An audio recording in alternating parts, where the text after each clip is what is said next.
Hi friends, welcome back to my channel. Friends, ನಾವು ಖಾಲಿ ಆಗಿರೋ ಪೆನ್ಗಳನ್ನ ಬಿಸಾಡಿ ಡಸ್ಟ್ಬಿನ್ಗೆ ಹಾಕ್ತಾಯಿರ್ತೀವಿ. ಇನ್ಮೇಲೆ ಆ ಥರ ಮಾಡೋಕ್ಕೆ ಹೋಗಬೇಡಿ. ಇದರಿಂದನೂ ತುಂಬಾ ಉಪಯೋಗ ಇದೆ ಫ್ರೆಂಡ್ಸ್. ಅದು ಯಾವುದು ಅಂತ ನೋಡೋಣ. ಫಸ್ಟ್ ಟಿಪ್ ತೋರಿಸ್ತಾ ಇದ್ದೀನಿ ನೋಡಿ.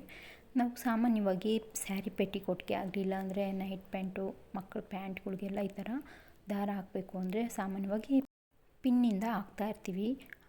ಸೇಫ್ಟಿ ಪಿನ್ನಿಂದ ಹಾಕೋದ್ರಿಂದ ತುಂಬಾ ಲೇಟ್ ಆಗ್ತಾ ಇರುತ್ತೆ. ಹಾಗೆ ಅದು ಸೆಂಟ್ರಲ್ಲಿ ಸಿಕ್ಕಾಕ್ಕೊಂಡು ಪ್ರಾಬ್ಲಮ್ ಆಗ್ತಾ ಇರುತ್ತೆ. ಆ ಥರ ಬದಲು ನೋಡಿ, ಈ ಥರ ಖಾಲಿ ಪೆನ್ ಇದ್ದರೆ ಸಾಕು. ಕ್ಯಾಪ್ಗೆ ಥರ ಒಂದು ಗಂಟು ಹಾಕ್ಕೊಂಡ್ಬಿಟ್ಟು ಈಸಿಯಾಗಿ ಒಂದು 15 to 20 ಸೆಕೆಂಡಲ್ಲೆಲ್ಲ ಹಾಕ್ಕೊಬಿಡ್ಬೋದು ಫ್ರೆಂಡ್ಸ್. ಎಷ್ಟೇ ನಾವು ಪೆಟ್ಟಿಕೊಟ್ಟಿರಲಿ ಬಿಡಿ, ನೋಡ್ತಾ ಇರ್ಬೋದು, ಒಂದೇ ಒಂದು ನಿಮಿಷನೂ ಬೇಕಾಗಲ್ಲ. ಒಂದು 20ರಿಂದ 20 ಸೆಕೆಂಡ್, 15ರಿಂದ 20 ಸೆಕೆಂಡ್ ಒಳಗಡೆ ನಾವು ಹಾಕ್ಕೊಬಿಡ್ಬೋದು.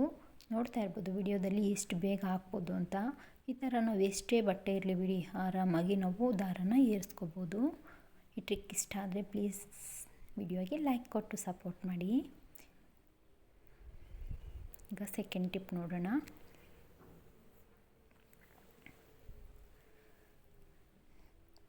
ನೋಡಿ, ಇಲ್ಲಿ ನಾನು ಮನೆ ಒರೆಸೋಕ್ಕೆ ಒಂದು ಅರ್ಧ ಬಕೆಟ್ ಅಷ್ಟು ನೀರು ತೊಗೊಂಡಿದ್ದೀನಿ. ತೊಗೊಂಡು ನೀವು ಯೂಸ್ ಮಾಡೋವಂಥ ಯಾವ ಶಾಂಪು ಆದರೂ ಓಕೆ ಫ್ರೆಂಡ್ಸ್. ಆ ಶಾಂಪೂನ ಒಂದು ಸ್ವಲ್ಪ ಹಾಕ್ಕೊಳ್ಬೇಕು. ಈ ಶ್ಯಾಂಪು ಹಾಕೋದ್ರಿಂದ ಮನೆ ತುಂಬಾ ನೀಟಾಗಿರುತ್ತೆ ಫ್ರೆಂಡ್ಸ್. ಶ್ಯಾಂಪು ಹಾಕಿ ಹೊರಗಡೆಯಿಂದ ದುಡ್ಡು ಕೊಟ್ಟು ತಂದು ಒರೆಸ್ಕೊಳೋ ಬದಲು ಮನೆಯಲ್ಲಿರೋಂಥ ವಸ್ತುಗಳನ್ನೇ ಉಪಯೋಗಿಸ್ಕೊಂಡು ನಾವು ಒರೆಸ್ಕೋಬೋದು ನೀಟಾಗಿ ಮನೆ. ಸ್ವಲ್ಪ ಒಂದು ಅರ್ಧ ಚಮಚದಷ್ಟು ಪುಡಿ ಉಪ್ಪನ್ನ ಹಾಕ್ಕೊಂಡಿದ್ದೀನಿ. ಇವೆರಡನ್ನೂ ನೀಟಾಗಿ ಮಿಕ್ಸ್ ಮಾಡಿಕೊಂಡು ಮನೆ ಒರೆಸೋ ಬಟ್ಟೆಯಿಂದ ನೀಟಾಗಿ ಹಿಂಡ್ಕೊತಾ ಇದ್ದೀನಿ. ಬಟ್ಟೆ ಈ ಥರ ಹಿಂಡ್ಕೊಂಡು ತೋರಿಸ್ತೀನಿ ನೋಡಿ. ನಾವು ಇದರಲ್ಲಿ ಹಾಕಿರುವಂಥ ಶಾಂಪು ಕ್ಲೀನಿಂಗ್ ಪರ್ಪಸ್ಸಾಗಿ ಕೆಲಸ ಮಾಡುತ್ತೆ. ತುಂಬಾ ನೀಟಾಗಿರುತ್ತೆ ಫ್ರೆಂಡ್ಸ್ ಮನೆ. ಶಾಂಪು ಹಾಕಿ ಒರೆಸೋದ್ರಿಂದ ಬೇಕಿದ್ದರೆ ಟ್ರೈ ಮಾಡಿ ನೋಡಿ.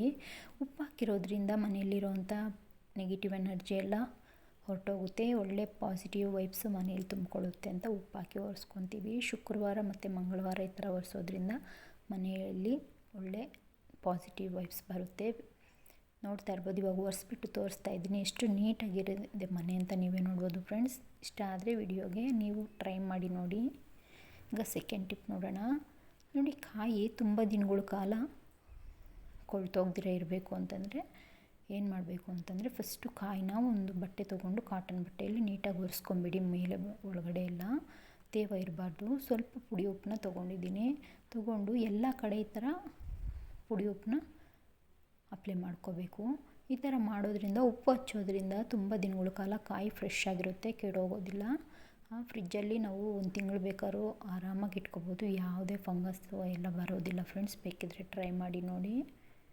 ಎಲ್ಲ ಕಡೆ ಹಚ್ಕೊಂಡು ನಾವು ಫ್ರಿಜ್ಜಲ್ಲಿ ಸ್ಟೋರ್ ಮಾಡಿ ಇಟ್ಕೋಬೋದು. ಈಗ ನೆಕ್ಸ್ಟ್ ಟಿಪ್ ನೋಡೋಣ. ನೋಡಿ, ಟೊಮೊಟೊ ನಾವು ಒಂದೇ ಸಾರಿ ತೊಗೊಂಬಂದಾಗ ಈ ಥರ ಕವರಲ್ಲಿ ಹಾಕ್ಬಿಟ್ಟು ಬ್ಯಾಗಲ್ಲಿ ಹಾಕ್ಬಿಟ್ಟು ಇಟ್ಬಿಡ್ತೀವಿ. ಒಂದು ಕಾಯಿ ಕೊಳ್ತೋದ್ರೆ ಸಾಕು, ಎಲ್ಲ ಕಾಯಿಗಳು ಕೆಟ್ಟೋಗ್ಬಿಡ್ತವೆ ಫ್ರೆಂಡ್ಸ್.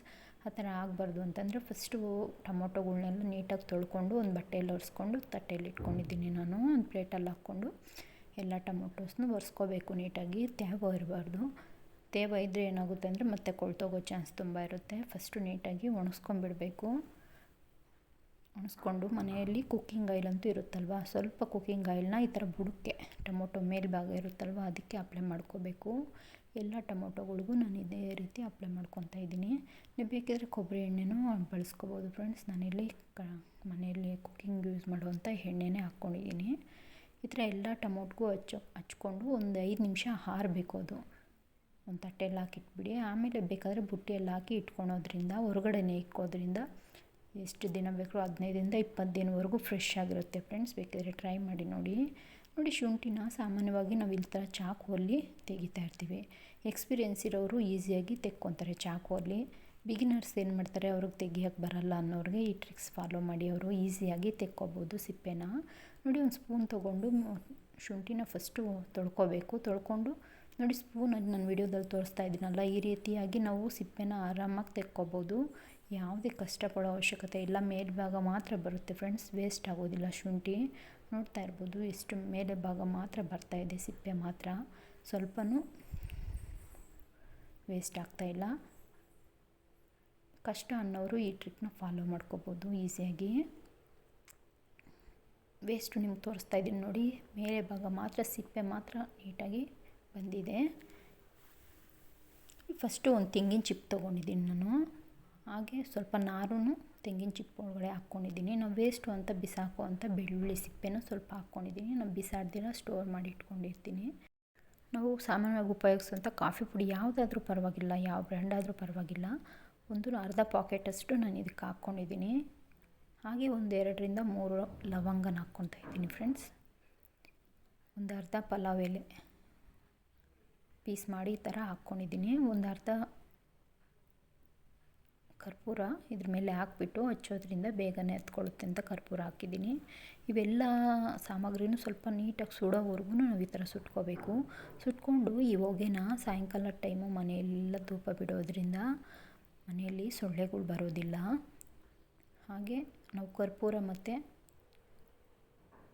ಕಾಫಿ ಪುಡಿ ಹಾಕಿರೋದ್ರಿಂದ ಮನೆಯಲ್ಲಿ ಒಳ್ಳೆಯ ಪರಿಮಳ ಇರುತ್ತೆ ಫ್ರೆಂಡ್ಸ್. ಸಂಜೆ ಹೊತ್ತು ಈ ಥರ ಧೂಪನ ಬಿಡೋದ್ರಿಂದ ಮನೆಯೆಲ್ಲ ಹೊಗೆ ಬಿಡೋದ್ರಿಂದ ಸೊಳ್ಳೆಗಳು ಆದಷ್ಟು ಕಡಿಮೆ ಆಗುತ್ತೆ. ಈಗ ನೆಕ್ಸ್ಟ್ ಟಿಪ್ ನೋಡೋಣ. ನೋಡಿ, ಇವಾಗ ಥಂಡಿಗಾಲ ಆಗಿರೋದ್ರಿಂದ ಬೆಂಕಿ ಪೊಟ್ಟಣ ಬೇಗ ಈ ಥರ ತಣ್ಣಗಾಗೋಗ್ಬಿಡುತ್ತೆ, ಬೇಗ ಹತ್ತೋದೇ ಇಲ್ಲ. ನಾವು ಎಷ್ಟೇ ಹೊತ್ತು ಈ ಥರ ಗಿರಿದ್ರೂ ಹತ್ಕೊಳೋದೇ ಇಲ್ಲ. ಆ ಥರ ಇದ್ದಾಗ ಏನು ಮಾಡಬೇಕು ಅಂತಂದರೆ, ಮನೆಯಲ್ಲಿ ಸಾಮಾನ್ಯವಾಗಿ ಪೌಡರು, ಮನೆಯಲ್ಲಿರೋವಂಥ ಟ್ಯಾಲ್ಕಮ್ ಪೌಡರ್ನ ಈ ಥರ 2 ಸೈಡು ನಾವು ಈ ಥರ ಹಾಕ್ಕೋಬೇಕು. ನೋಡಿ, 2 ಸೈಡು ಹಾಕ್ಕೊಳ್ಳಿ. ಈ ಥರ ಹಾಕ್ಕೊಳೋದ್ರಿಂದ ಪೌಡರು ಆ ತೇವಾಂಶ ಏನಿರುತ್ತೋ ಅದನ್ನೆಲ್ಲ ಹೀರ್ಕೊಂಡ್ಬಿಡುತ್ತೆ. ಹೀರ್ಕೊಂಡು ನೀಟಾಗಿ ಅದು ಹತ್ಕೊಳ್ಳೋಕ್ಕೆ ಸಹಾಯ ಮಾಡುತ್ತೆ ಫ್ರೆಂಡ್ಸ್. ಪೌಡರೆಲ್ಲ ನೀಟಾಗಿ ಅಪ್ಲೈ ಮಾಡ್ಕೊಳ್ಳಿ 2 ಸೈಡೂ. ಇವಾಗ ಹಚ್ಬಿಟ್ಟು ತೋರಿಸ್ತೀನಿ ನೋಡಿ ಎಷ್ಟು ನೀಟಾಗಿ ಹಚ್ಕೊಳ್ಳುತ್ತೆ ಅಂತ ನೀವೇ ನೋಡ್ಬೋದು. ಈ ಥರ ಥಂಡಿ ಆದಾಗ ಈ ಟ್ರಿಕ್ಸ್ನ ನೀವು ಫಾಲೋ ಮಾಡ್ಬೋದು ಆರಾಮಾಗಿ. ನೋಡಿ, ಹತ್ಕೊಂಡಿದೆ. ಒಂದೇ ಸಾರಿಗೆ ಈ ಥರ ಹಚ್ಕೊಬೋದು ನಾವು.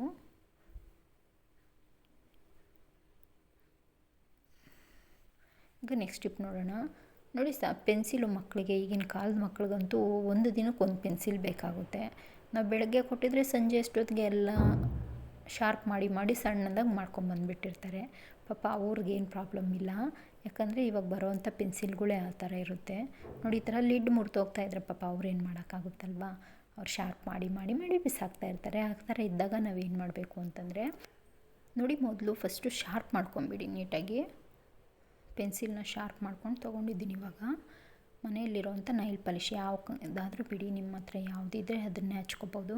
ನೈಲ್ ಪಾಲಿಷ್ನ ನೀಟಾಗಿ ಮೇಲೆಯಿಂದ ಕೆಳಗಡೆವರೆಗೂ ಸ್ವಲ್ಪ ಅದು ಬರೆಯೋಕ್ಕೆ ಸ್ಪೇಸ್ ಬಿಟ್ಬಿಟ್ಟು ಆ ಲಿಡ್ ಎಲ್ಲಿ ಜಾಯಿಂಟ್ ಇದೆಯೋ ಅಲ್ಲಿಂದ ಕೆಳಗಡೆವರೆಗೂ ನಾವು ಈ ಥರ ಹಚ್ಕೋಬೇಕು.